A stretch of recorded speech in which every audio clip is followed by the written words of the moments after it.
and thanks to you all for showing up again. It must take a certain degree of fortitude to do 2 2-hour sessions in an afternoon and come back the next day for more.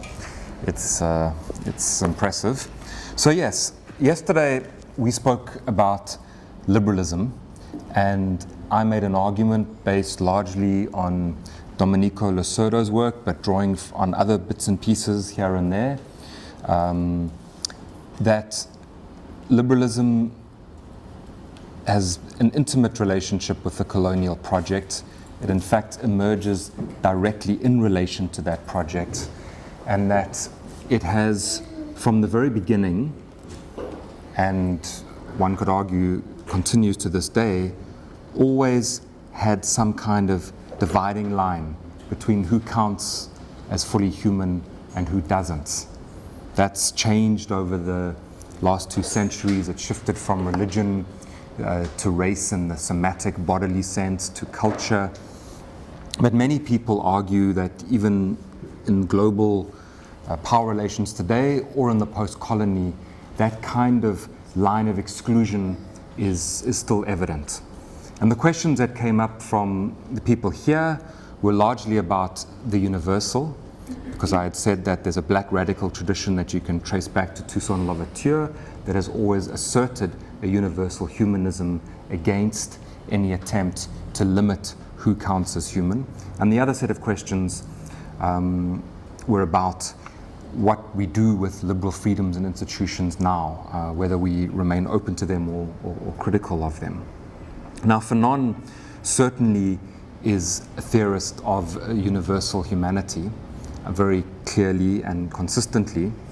He's also someone who takes the view that the correct response to the crisis of the post-colony is to democratize. It's not an authoritarian response. So I think we can pick up some of the themes that came up in your responses when we talk about Fanon. But tonight I thought we should speak about Fanon's early work. And perhaps just before I say something about the essay that I want to speak about in the book, it might be useful just to give a little bit of biographical background, and I can pick up on that again tomorrow when we talk about Fanon's life in Algeria.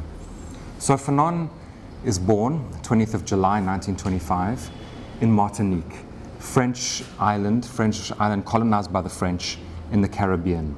So, like Haiti, it's colonized for sugar production. After the end of slavery, indentured workers are brought there from India. So it's not entirely unrelated to our own history in this part of the world. Mauritius, Natal, as it was in colonial times, there's a set of links there through the production of sugarcane.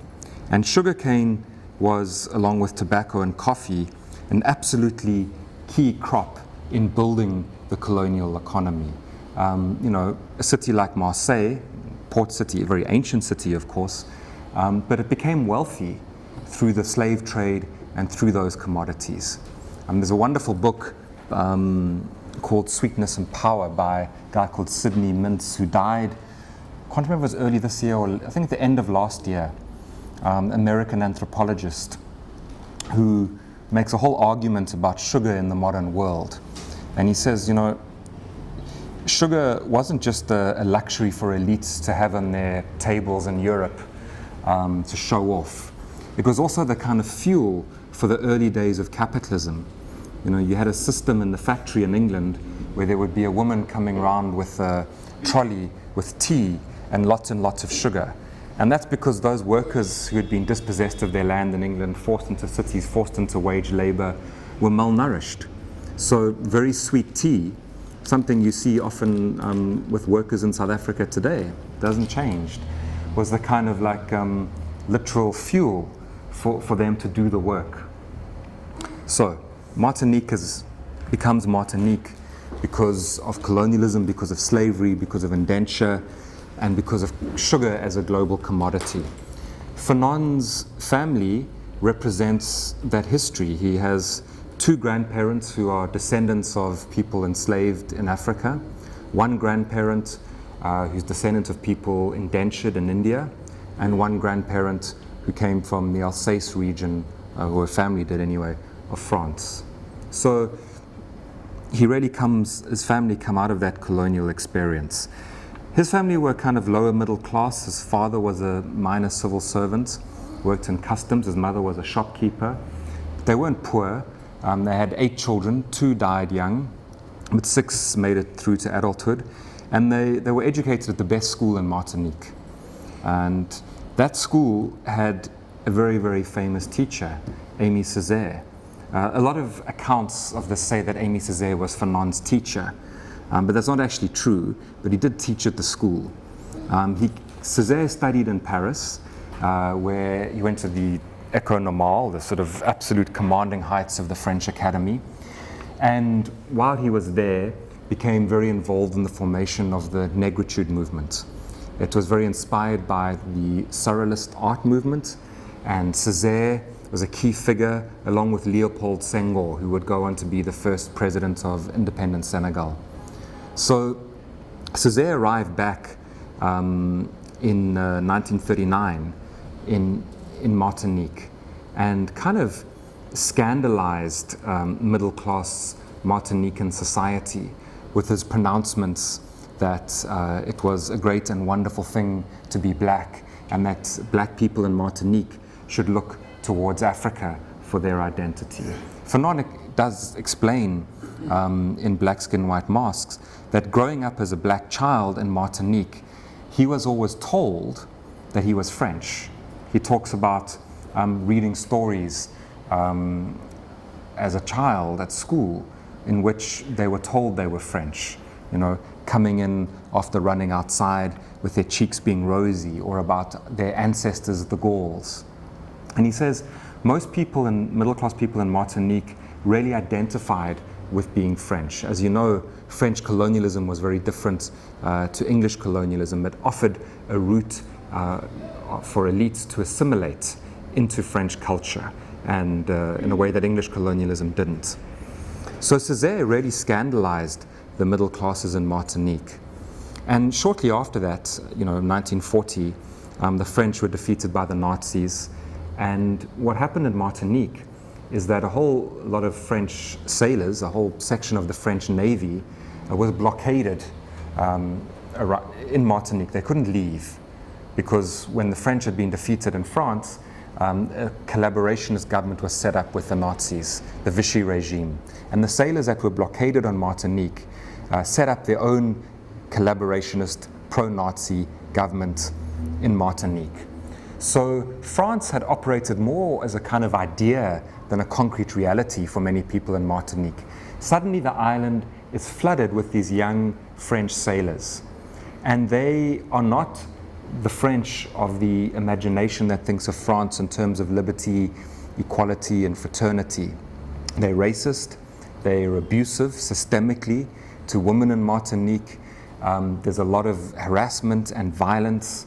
And as a teenager, Fanon gets involved in a fight with 2 of these guys. And it's over an allegation of theft. And one of Fanon's friends says to him, but you know, you've got to stop and hear both sides of the story. And Fanon is like, I don't actually care whether or not this guy stole from the French sailors or not. That's not the issue here. So you see from a very young man this willingness to match ideas with a kind of physical commitment. He was obviously always a bright young boy, because his nickname amongst the other kids at school was Bergson, who was a famous French philosopher at the time. When he was 17, he decided, he used the opportunity of his brother's wedding when the family were busy with the wedding, and he decided to escape. The island was blockaded, to go to a neighboring island, Dominica, and there join the Free French forces. So he was 17, did 6 months training as a soldier, and from there went to North Africa. And before he went, he was warned not to go by Césaire, who said, look, this is a white man's war, don't get involved. And Fanon, and this is in his brother wrote a book about Fanon, his brother Joby, and it's in this book. He recounts Fanon saying to him, you know, whenever freedom is in question, I'm going to stand for freedom. But when he arrived in North Africa, his experience of being a soldier in the Free French forces was very, very bitter. Some of the Martinicans who had volunteered were women. There was a kind of women's brigade. It was expected that they would be wartime concubines for the French officers. There was a hierarchy with white soldiers at the top, then Arab soldiers from North Africa, then black soldiers from the Caribbean, and at the very bottom, black soldiers from Africa, in particular Senegal. This hierarchy operated in terms of access to equipment, food. It operated in terms of who got to do risky and degrading and repetitive jobs, who got to do more interesting jobs, who was given responsibility. Fanon wrote a letter back to his father, with whom he had a troubled relationship, and basically said, well, two things. A, I'm going to die here. B, he said three things, in fact. B, it's for nothing. This is no good reason to die. And C, you should know that you were a really bad father. But my mother looked after us well. But he fought as a soldier and saw the war out. He was given the highest award that the French army give for bravery after a battle in southern Europe. He was wounded on 2 occasions. Perhaps the most traumatic thing for Fanon and his comrades from Martinique and the broader Caribbean in the French army happened towards the end of the war, when the tide started to turn. As the Free French forces entered southern Europe, first Italy and then southern France, one by one, towns were liberated. The residents would always throw a party to, celebrate their liberation and obviously invite the soldiers. The black soldiers found that when they went to these parties at these little towns, it was assumed that they shouldn't dance with the white women in these towns. If they did, it was seen as problematic. Eventually, their officers would say, it's better if you guys don't go to the party. When victory was imminent and the Free French forces were preparing to march triumphantly into Paris, the black soldiers from Africa and the Caribbean were taken out of their units, put in ships that in some cases had been used to transport cattle, and sent home. They didn't want this image of black soldiers marching down the Champs-Élysées, liberating France. It didn't fit with the image of a free France that they wanted. So they were sent home. It was obviously, you risk your life and you're treated like that. And all over the world, men who had come from countries that had been colonized, who fought in that war, returned home, were no longer prepared to accept a subordinate status. Varshn's grandfather was one of them. He fought in Egypt. In fact, in the same battle my grandfather fought in. I don't know what the relations were between black and white soldiers, but what I do know is that Varshn's grandfather came back to Durban, went into a bar to have a beer and was told, you got to come round the back. And he was like, well, screw that, and joined the ANC. Sorry, well, he got into the ANC. But this was a phenomenon that happened around the world. And it's something that always happens when men who are subordinated in some sense, it can be in terms of class, are asked to fight for a society. They very frequently don't accept that subordinate status later. We see the same thing in England after World War II, when Churchill was a conservative, a Tory, represented the elites, the capitalists, the aristocracy in England. He thought after winning the war he would be elected, but the working class soldiers came back and they voted for the Labour government that built the welfare state. Fanon spent his first year after the war in Martinique campaigning for Aimé Césaire to be the mayor of Fort-de-France. Aimé Césaire at that point was a member of the French Communist Party, and he stood as a communist, and Fanon worked full-time for his campaign. He won and he became mayor. Afterwards, Fanon was able to get a scholarship to go and study in France. He went to Lyon. His sister went as well. He initially was going to study dentistry, but changed to psychiatry and went to Lyon. Again, when a small group of black students arrived, they had a very similar experience of rejection. They couldn't find places to rent. And after the World War, there was a sense in France that it was time to modernize the country, move out of the kind of backward peasant ways. There's a brilliant book on this by Kristen Ross. I think it's called Fast Cars, Clean Bodies. She argues that this idea of modernizing France was done very specifically against the idea of Algeria. So France would be seen as modern and European, and it was all about having electricity, fridges, consumer goods. Part of that meant that the brothels were shut down.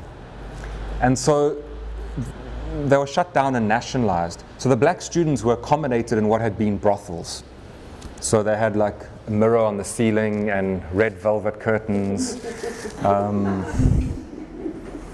Fanon was a very engaged student. He wrote 3 plays which have not been published, but Lewis Gordon has read them. It's the first time I've read anyone who has read them. So this book, you mentioned, it came out last year. There's some brief mention in passing to those plays.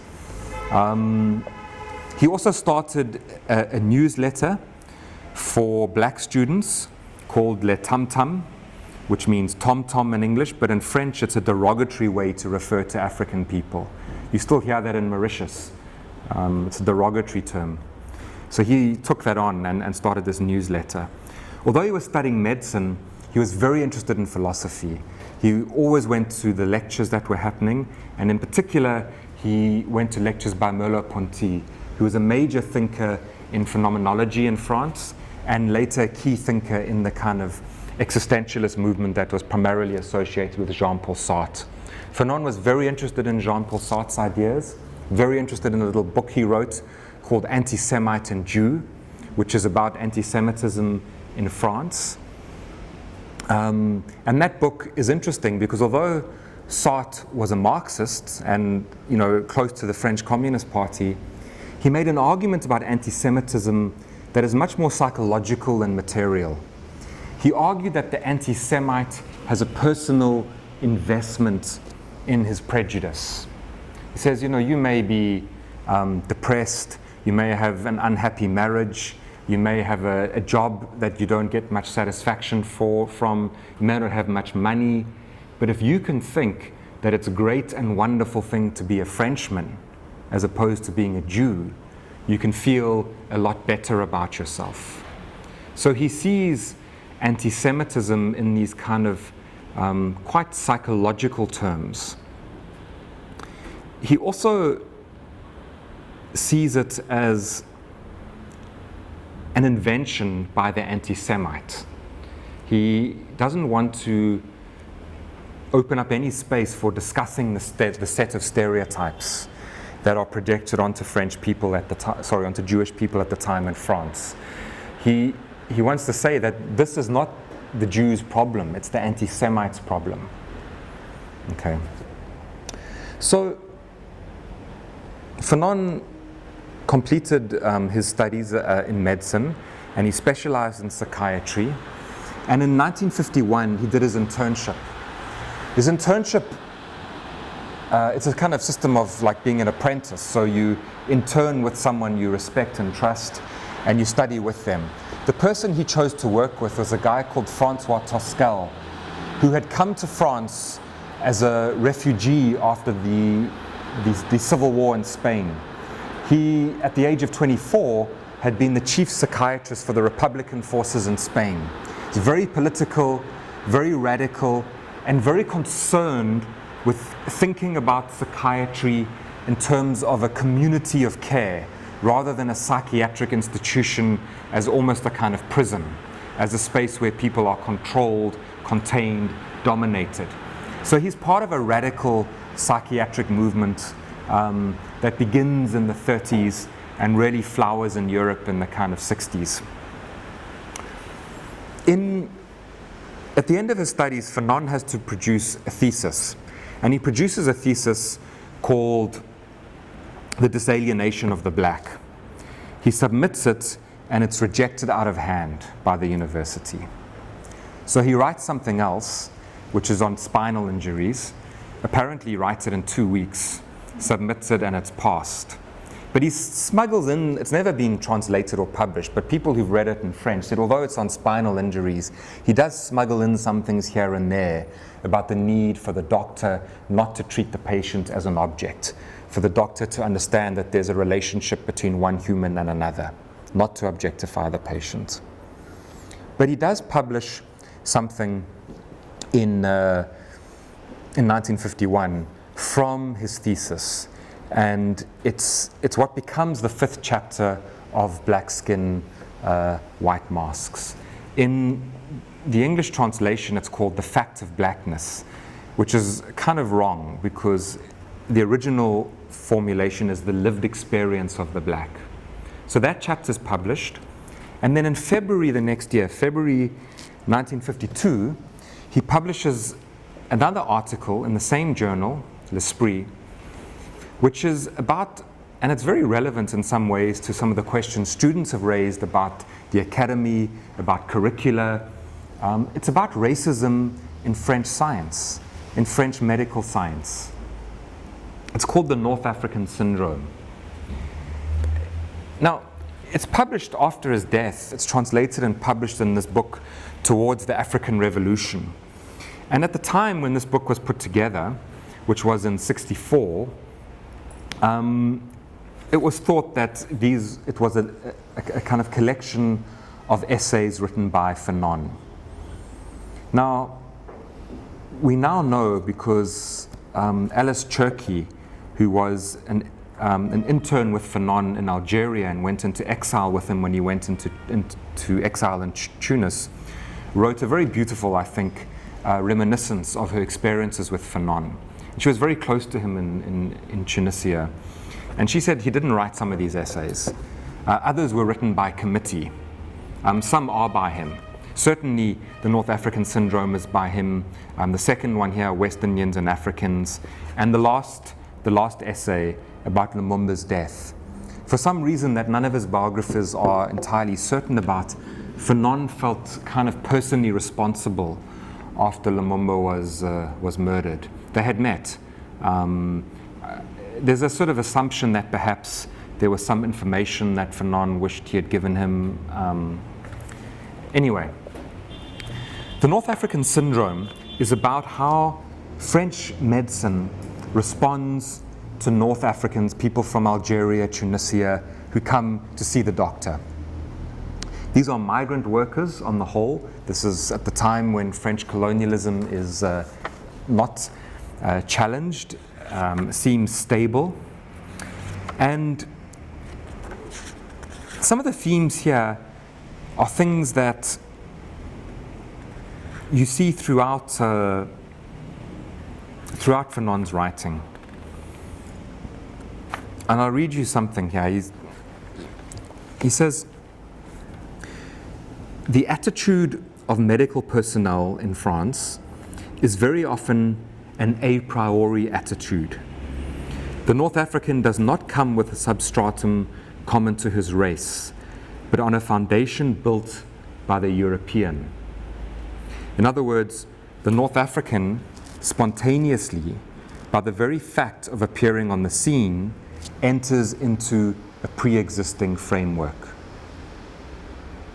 So what happens when migrant workers from Algeria or Tunisia go and see the doctor is the doctor assumes that they're not really ill, that they're lazy, that they're dishonest, that they are malingerers.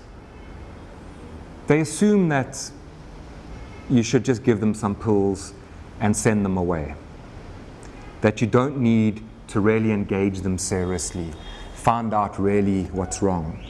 These are experiences that people still sometimes have in our institutions today in post-apartheid South Africa. People go sometimes to a clinic with a serious condition and are given 2 Panados. But what Fanon is trying to say is that the idea that there's something called the North African syndrome, is a projection by French doctors. It's got nothing to do with North Africans themselves. And he says also that, sometimes when people do have uncertain set of symptoms where you can't say there's clearly a lesion on this organ, it's because the condition that they face is a general condition where their humanity is not recognized. He describes how French medicine associates the North African with hypersexuality, with rape. He says when it comes to sexuality, in the eyes of the French doctor, the North African sexuality simply consists of rape. Okay? And he says, well, I'll read it to you. He says, actually, the North African confronts a daily death, a death in the tram, a death in the doctor's office, a death with the prostitutes, a death on the job site, a death at the movies, a multiple death in the newspapers, a death in all the fear of all the decent folk going out after midnight, a death, yes, a death. So he's saying sometimes there may be a general sense of not feeling well when you are not just exploited, you're not just far from home, but your humanity is not recognized on a daily basis, when you read the newspaper, when you go to work, when you see the doctor too. Now,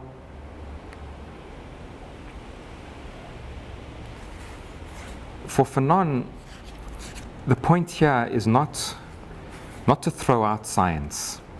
The point here is to understand that racism has become intermingled with a perverted sense of reason.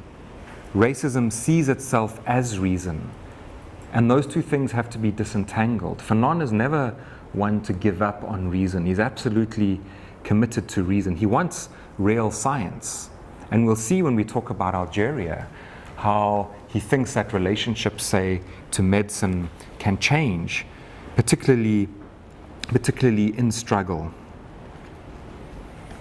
That idea that there's an a priori attitude. I mean, he's referring to the German philosopher Kant there, who has this idea that all of us make sense of the world through a set of a priori categories. It's how we see things, how we measure things, how we understand color and space and depth, and how we make sense of things. What Fanon is saying is that in the racist world, racism has become part of the very a priori mechanism through which basic sensory information is received. And this idea he has that the North African spontaneously, by the very fact of appearing on the scene, enters into a pre-existing framework, reoccurs a lot in his work to come.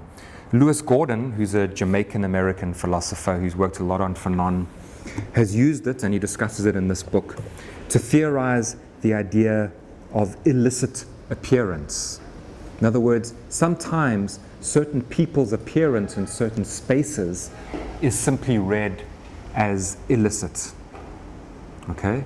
It's simply read as criminal or as threatening or as somehow wrong. Now, that essay came out in February of '52. Black Skin, White Mask came out later that year. Fanon is 20 years ago, Fanon wasn't much read in South Africa. If he was, certainly in the academic context, the knee-jerk reaction would be to say, you shouldn't be talking about Fanon, he supports violence, it's unethical. Or to say, Fanon is passé.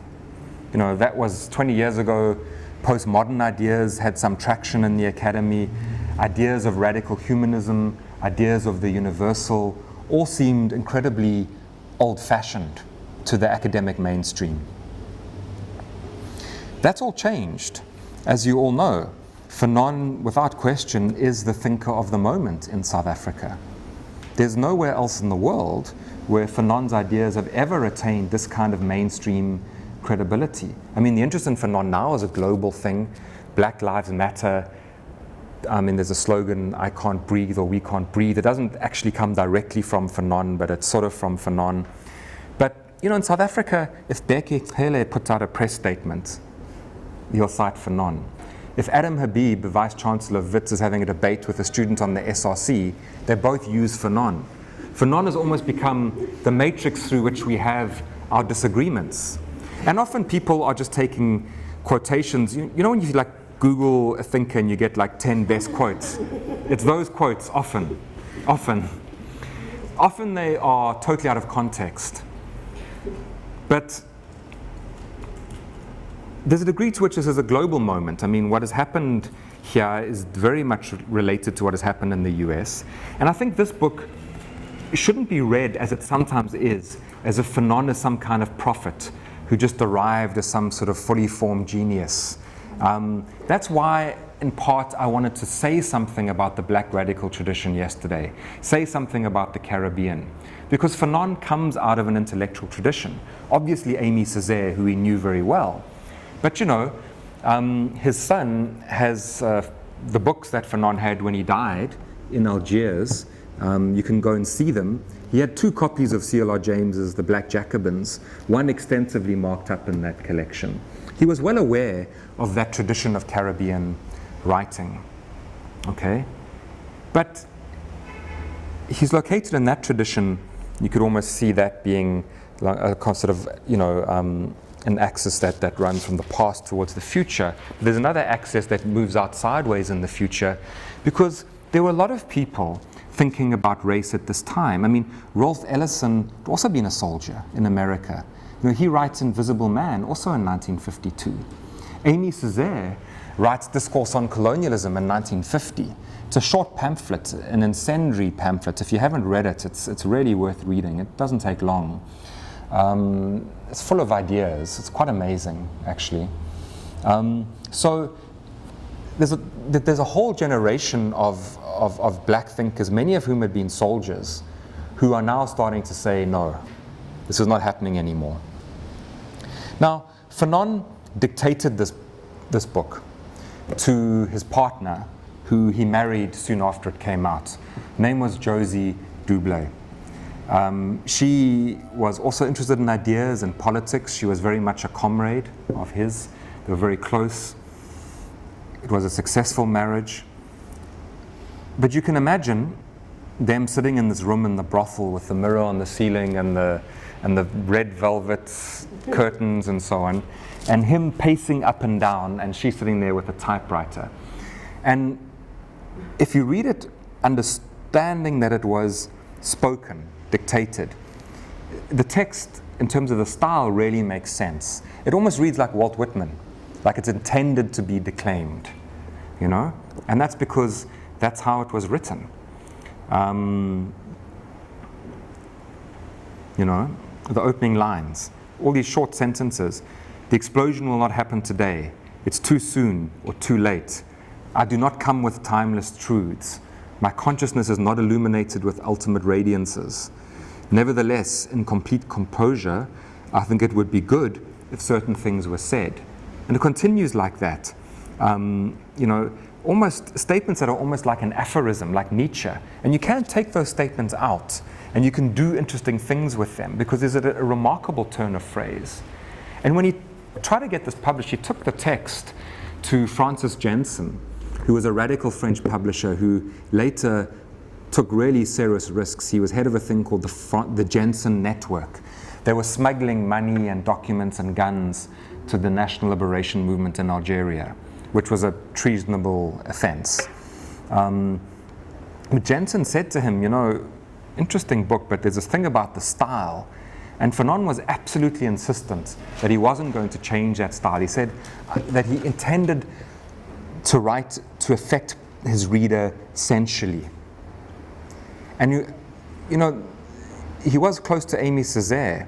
And it's very interesting that for Césaire and others, the form that they turned to, and it's very much like feminism in the US in the 70s, a form that a lot of black intellectuals in the 50s and 40s in France turned to was the poetic form.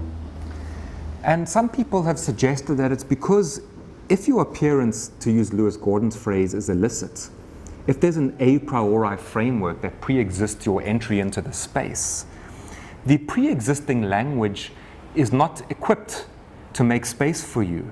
It's not equipped to recognize your experience and your humanity.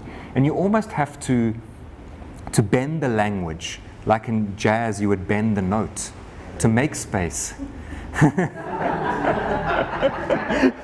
To make space for a new experience, you know. I mean, there's some really interesting stuff about how in American feminism in the 70s, poetry actually became theory. And I think you can argue that with some black thought in the 40s and 50s, especially in the Francophone world. So, what are some of the examples like that you know of feminist poetry that's theory? No. Are you answering? Now, someone like Toni Morrison would be like a novelist would be. There's a whole series of stuff. There's also magic realism, which becomes a very key thing in the post-colonial moment. Rushdie's early work would be something, Marquez as well. But in the feminist, there's a lot of literature and lots of poems, there's lots of movements around that are very important. And could give you some examples. Well, like June Jordan would be one example. But Adrienne Rich, I did try and say something about that in an article I wrote about a collection of poems by John Berger, which is on an internet publication called The Con, but it's only a paragraph or two. But people have argued that at that point, the poetic actually became theory. Didn't last, but there was a period of like 10 years. So, this book is a collection of essays that in some senses are discrete, but in some senses speak to each other very well. The introduction is very clear that the purpose of the book is to achieve what Fanon calls disalienation. He asks a question, he takes Freud's question. You know, Freud says famously and also infamously, what does the woman want? Okay? Now, Fanon says, now remember he's talking about Martinique, or the Antilles, the French-speaking Caribbean more broadly, and he's speaking about France in the 1950s. He's very clear he's not trying to write a universal theory. He says, in this condition, in these anti-black societies, what does the black man want? And the answer is he wants to be white.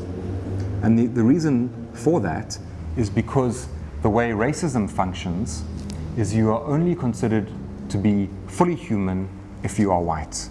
If you are not white, you are not fully human. So to attain any of the pleasures, any of the fulfillments, any of the statuses that are available in life as a human being, and to attain them fully becomes problematic when you occupy or find yourself within a space where the human is understood ultimately as white.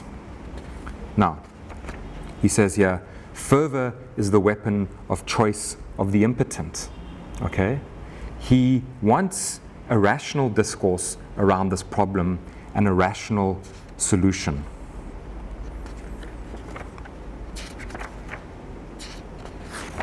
The first chapter is called The Negro and Language. The argument is very simple. In the Antilles, in Martinique, the more you speak French like people in France, the more status you have, the more fully human you are assumed to be. The less you speak French in that way, the less standing you have. That's obviously something that's not unfamiliar to us. We know that in our society, certain ways, certain languages, certain ways of speaking English just don't have the same status in many spaces as other ways. This is one of the things that our students have been contesting.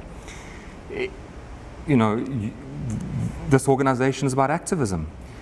You know, it's a simple fact that if a grassroots organization issues a statement which in formal English would be read as having grammatical and spelling mistakes, it gets ignored by a newspaper.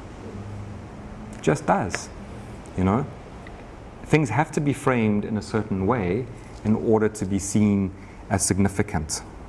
Now, there's parts of this that are quite funny. I mean, Fanon also talks about the relationship between the periphery and the center. So if you've traveled from Martinique to Paris and returned, you now have real standing. You're like a fully realized human being. I mean, this is the same for white people in the periphery. When I was growing up in Durban, you know, someone who'd been to London was incredibly significant and important, okay? But he says, you know, people put on these airs, so they come home and they say to their father on the farm in Martinique, you know, "Father, what's this agricultural implement?" And his father like drops it on his toe, and he very quickly realizes that he remembers what it's called, okay? He makes another joke about, you know, the stereotype is that people from Martinique can't say their R's, about the man from Martinique who goes to France, gets off the boat, goes to the first bar he can and says, "Waiter," like rolling the R, "bring me a beer," dropping the R's. You know, it's like a standard joke in Martinique, how people are trying to access the status rather, and not getting it right. But there's a very important point that he's making, which is that France, the French way of speaking, the white way of speaking, is seen as how you must speak if you are to be taken seriously. He says, for, you know, a working class white person in France who's read a lot of books and speaks with, you know, dropping lots of phrases from important books into their language would be told, "You're speaking like a book." But if a black person in Martinique does this, they're told, "You are speaking like a white man." So there's this association of intellectuality with whiteness as well. Now, Fanon, you know, in Martinique, people have formed their own version of French known as Creole, same as in Haiti. And Fanon didn't write in Creole. He wrote in formal, perfect French. And some people have criticized him for that. He didn't take the view that you could write serious intellectual work in Creole. Also, of course, it would only be read in Martinique, which is very small. I mean, this book was read across the French-speaking world. It was only translated into English in '65 after he was dead. But there's a Martinican novelist, contemporary novelist called Patrick Chamoisy, who's a fabulously inventive writer. I really, really recommend his book Texaco. It's about a shack settlement in Martinique. It's amazing. But he writes in Creole the same way that Ngugi would write in Kikuyu, and then it gets translated. So it's not impossible to write in Creole, but Fanon didn't do that.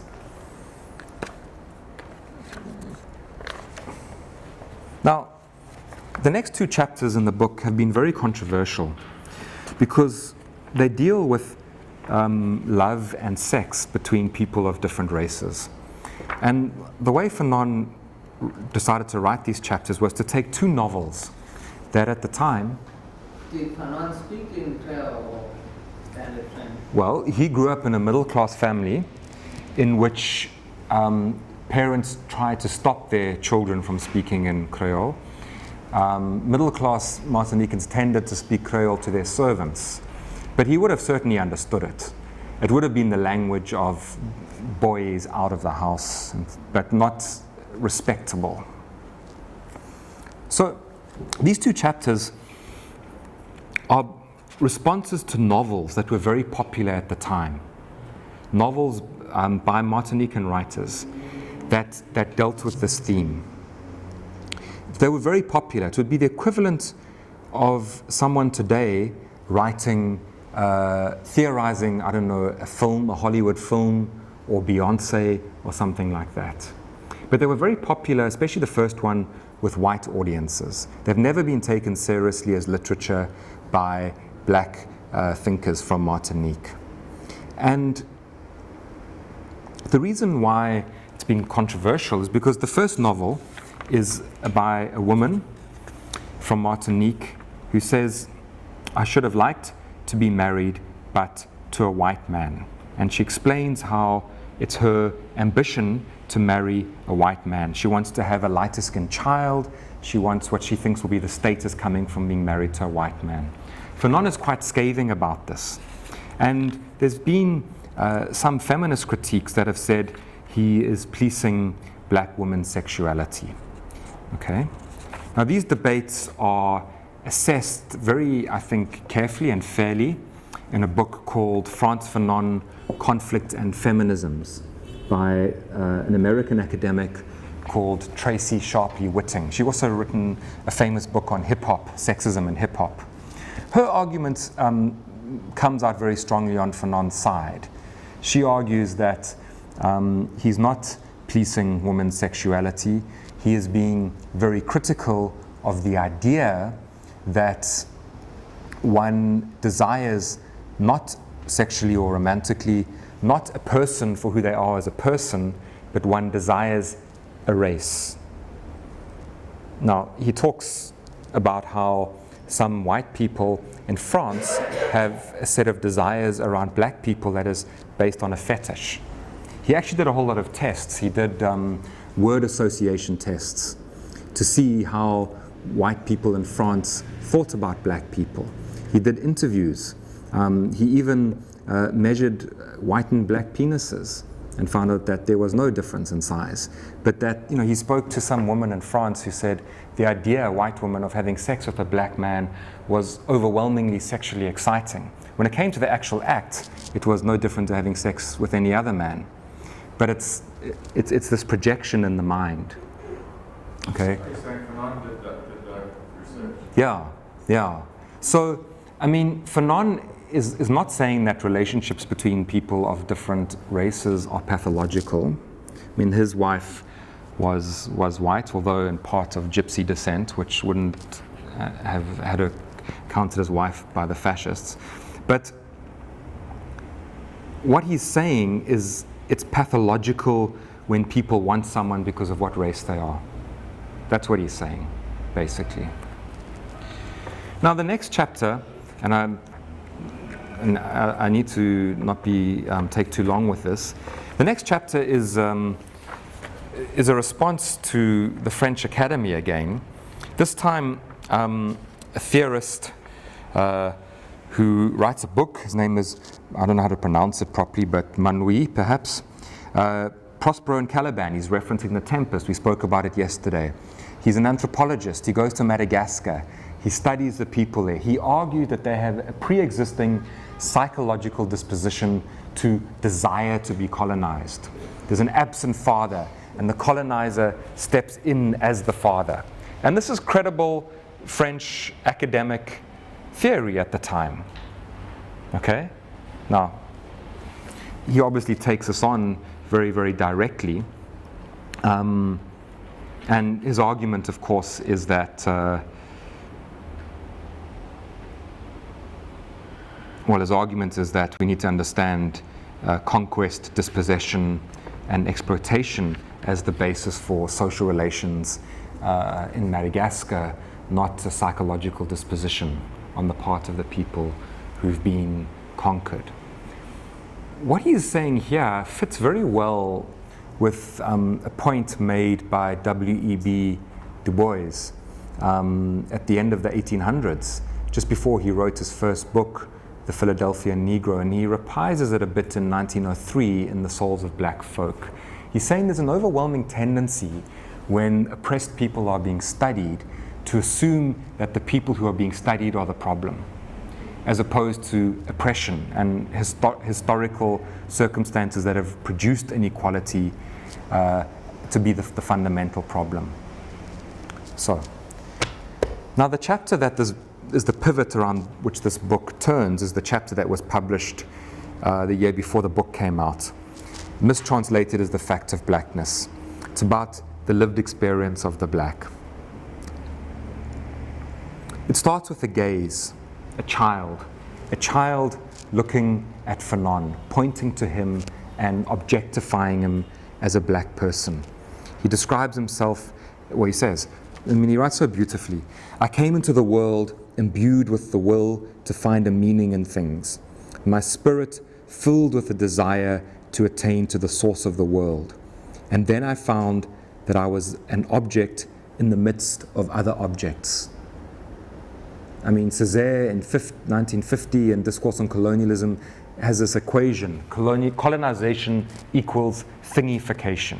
It's not just Fanon, but he's saying we're being objectified. Our individual personhood is simply not there. And he says, I was indignant. I demanded an explanation. Nothing happened. I burst apart. Now the fragments have been put together by another self. And he speaks about Hegel, about being for others. He speaks about his sense of embodiment as a black man, having this focus on his skin that he always has to mediate when he moves through the world. He speaks about a whole cultural apparatus, a set of ideas about history. He speaks about advertising, about films, about this constant reinscription of racism that has to be confronted again and again. You know, even when he becomes a professional, I was always the Negro doctor. I shivered at the slightest pretext. I knew that if a physician makes a mistake, it will be the end of him and all those who come after him. In other words, what he's saying is he's there to represent all black doctors every time. What if he makes a mistake? Okay? He discusses Sartre and anti-Semite and the Jew quite a lot in this chapter. There's also a very, very famous discussion here about negritude and about Aimé Césaire. This really is where he announces his break with Aimé Césaire. I mean, he used to later on, his friend said, after a couple of drinks, joke about going back to Martinique and having Césaire assassinated. I mean, you know, there was no, it's just a joke, you know.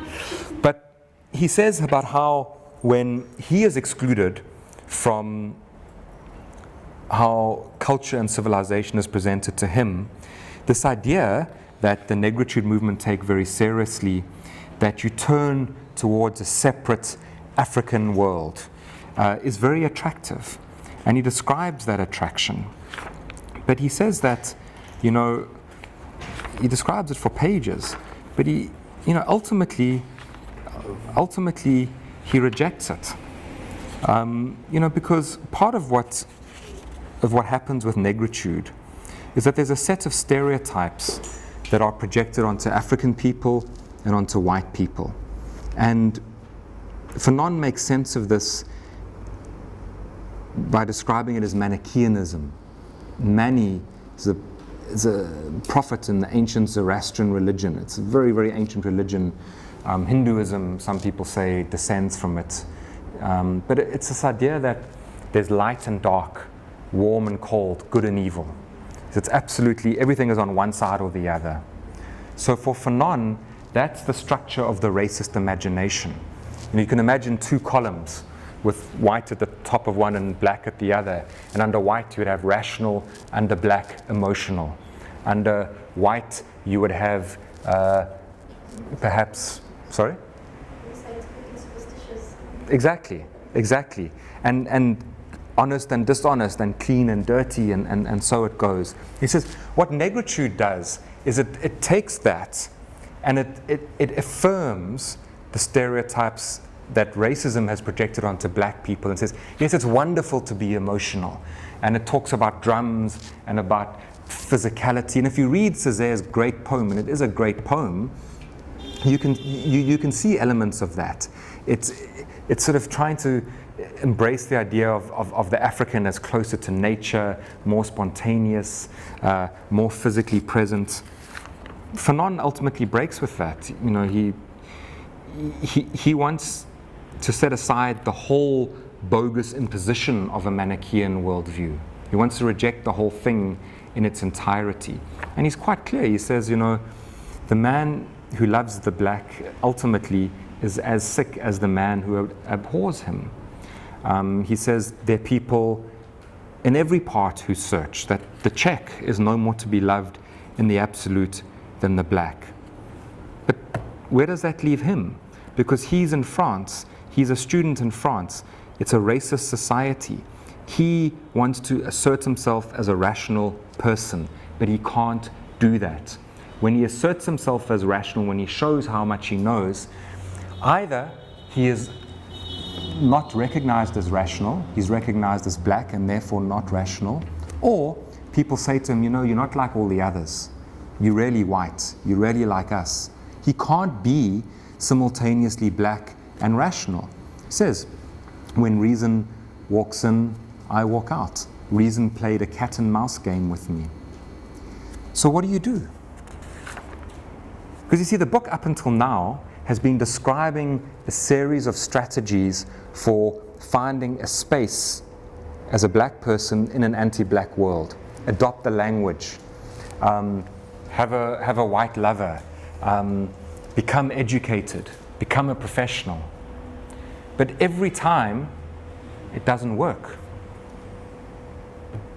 So he says, yesterday, this is how he ends the chapter, awakening to the world, I saw the sky turn upon itself utterly and wholly.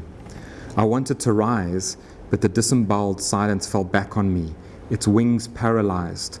Without responsibility, straddling nothingness and infinity, I began to weep. That's what he's referring to at the beginning of the chapter. It's a breakdown. It's a breakdown. He can't actually be recognized as a human in that anti-black space. So he has to put himself together as a new person. He has to reconstitute himself. Now, the next two chapters deal with psychology and racism. He makes a few important points here. One is related to his word association test, and where he discovers that in the racist imagination, the African person, the black person, is a phobic object, an object of fear. He also discusses at length via Adler and via Hegel how it is not possible to have a proper self-other dialectic in a racist context. So there's a whole body of theory, Hegel, all kinds of people, that says the condition of being human is that you emerge in the world as a person, as a self, and you have to confront the other. Now, with Freud, it might be your father. With it might be a rival. It depends on the theory, but there's this dialectic between the self and the other, and that's how you make yourself. What Fanon is saying here is that in the racist context, that self-other dialectic doesn't operate because everything is overdetermined by racism. There's another factor that prevents that dialectic from occurring. In The Wretched of the Earth, you'll talk about the settler colony as a space of anti-dialectic. Okay, but what does he conclude? He concludes that you're not going to get recognition. And this is how this book was fundamentally misunderstood in the 1980s, has been about the politics of recognition. He's saying in the racist context, you will not get recognition from the other. What you have to do is change the context. So, to educate man, and I must say something about gender just now, to be actional, preserving in all his relations his respect for the basic values that constitute a human world, is the prime task of him who, having taken thought, prepares to act. I'll say it again. To educate man to be actional, preserving in all his relations his respect for the basic values that constitute a human world, is the prime task of him who, having taken thought, prepares to act. Now, one of the problems with the translations here is that where Fanon says the black or the white, it's being translated in this book as the black man or the white man.